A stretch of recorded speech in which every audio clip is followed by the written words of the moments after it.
Hello अस्सलाम वालेकुम दोस्तों, अवां अल्ताफ़ अवां ॾिसी रहिया आहियो मुंहिंजो यूट्यूब चैनल अल्ताफ सिंधी। दोस्तों अॼु जी हिन वीडियो में पाण सिखंदासीं व्हाट्सअप जा अहिड़ा लिकियल राज़ जेके हर कंहिंखे ख़बर न हूंदी इन जे बारे में। दोस्तों वीडियो शुरू करण खां पहिरीं अव्हांखे हिकिड़ी रिक्वेस्ट आहे त मुंहिंजो चैनल सब्सक्राइब कयो ऐं हुन सां गॾु घंटी ते क्लिक कयो त जीअं मुंहिंजी हर नई वीडियो जो नोटिफिकेशन आसानी सां मिली सघे। दोस्तों हलूं था वीडियो जी तरफ़।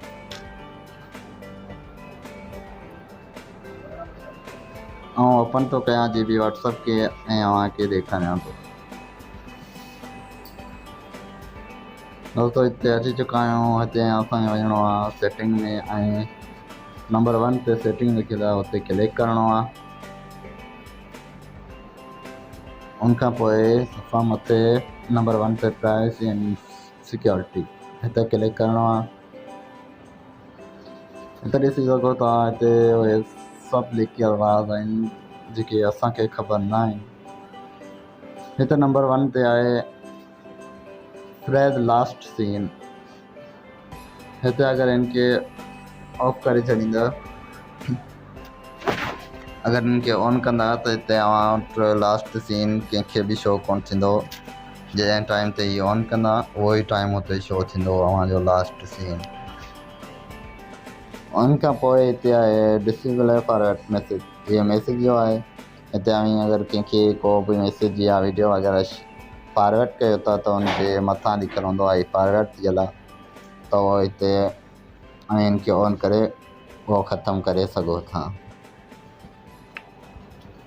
उनखां पोइ नंबर 2 ते आहे डिलीट मैसेज। इहो अगरि को मैसेज करे थो ऐं हुतां डिलीट थो करे छॾे त हितां हलियो वेंदो, ऐं हिनखे जॾहिं ऑन करे छॾींदो त हितां मैसेज उहो कोन वेंदो, अव्हां वटि शो थींदो अगरि उहो हुतां डिलीट बि करे छॾे। नंबर 4 ते इहो आहे त शो बिलो टेक आफ्टर रिप्लाई। इन जो मक़सदु इहो आहे तव्हांखे को मैसेज करे थो ऐं जेसि ताईं अव्हां उनखे रिप्लाई न कंदा उनखे बिलो टिक शो कोन थींदो। अगरि अव्हां ॾिसी छॾियो मैसेज हुन वटि पोइ बि शो कोन थींदो त हिन ॾिठो आहे, हुन वटि बिलो टिक शो कोन थींदी। रिप्लाई ॾियण खां पोइ हुन वटि बिलो टिक शो थी वेंदी। उनखां पोइ आहे नंबर 5 ते हाइड योर स्टेटस। इहो बि ऑफ हूंदो त अगर को बि स्टेटस मतलब कंहिंजा बि अव्हां स्टेटस ॾिसंदा त हुन वटि अव्हां शो थींदा। अगर तव्हां चाहियो त अव्हांखे स्टेटस ॾिसो ऐं हुन वटि इहो शो न थिए त अव्हां हुनजो स्टेटस ॾिठो आहे त हिनखे ऑन करे छॾियो। नंबर 6 ते इहा आहे delete status. Anti delete status. अगर इहो ऑफ करे छॾींदा त को स्टेटस लॻाए हुतां डिलीट करे थो छॾे त अव्हां वटि बि हलिया वेंदा। अगर अव्हां चाहियो त उहो डिलीट करे छॾे ऐं अव्हां वटि इहो स्टेटस न वञे त हिनखे ऑन करे छॾींदा। हीअ ऑन हूंदो त हुतां अगर डिलीट करे छॾींदो पोइ बि तव्हां वटि इहो स्टेटस हूंदो। जंहिं टाइम ते उहो लॻाईंदो उन ई टाइम जो स्टेटस अव्हां वटि बीठो हूंदो। ठीकु आहे। नंबर 7 ते इहा आहे वो कैन कॉल मी। दोस्तों इन जो मतिलबु आउं ॿुधायां थो। हीअ अगरि एवरियन हूंदो त तव्हांखे को बि नओं नंबर या को बि व्हाट्सअप ते कॉल कंदो त तव्हांखे कॉल अची सघे थी, ऐं सफ़ा लास्ट ते रखंदा त तव्हांखे को बि कॉल न करे सघंदो।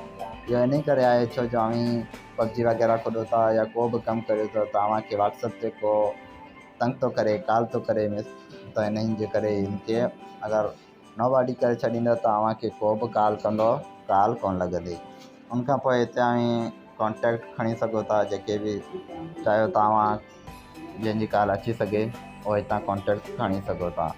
ऐं हिते रखी माई कॉन्टेक्ट ते अव्हां जेके बि कॉन्टेक्ट सेव हूंदा, जंहिं वटि अव्हांजो नंबर सेव हूंदो ऐं हुनजा नंबर सेव हूंदा उहे कॉल करे सघनि था।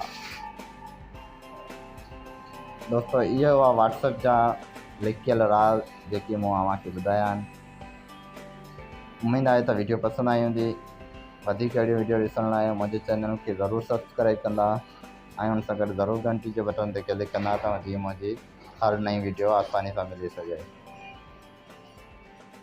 दोस्तों मिलूं था नेक्स्ट वीडियो में। अल्लाह हाफिज़।